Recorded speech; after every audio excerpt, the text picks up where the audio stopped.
The easiest way to create a template is to build off of an existing template.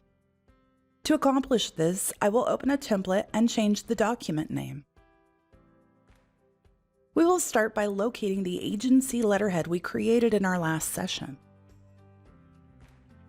Change the document name, then choose Save Template and Yes to confirm.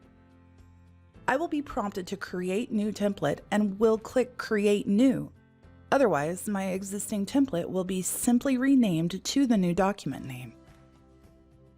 Now that I have the document named, I will begin making changes to the body of the letter. Because this letter focuses on personal lines, I will remove name and replace it with first and last name. To make the greeting more formal, I will replace the first name with last name, then enter a custom tag by manually typing in the brackets and periods around a tag field. When merged, this will prompt you for information regarding this account. Now to type in the body of the letter, or if you already have the letter written, simply copy the text and paste it into the window. As you form your letter body, look for references to client-specific information.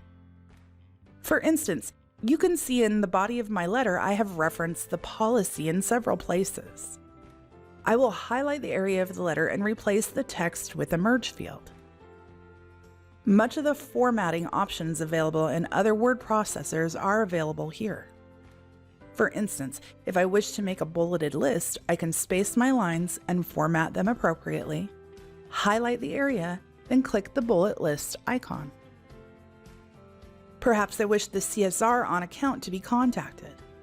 I can add a merge field to the client CSR and then the agency phone number from the agency information. Finally, I insert a signature and I preview the file to be sure it prints the way I like. Now click Save Template, and this template will be available to merge one at a time from the client's letters or in a batch from this same letters screen.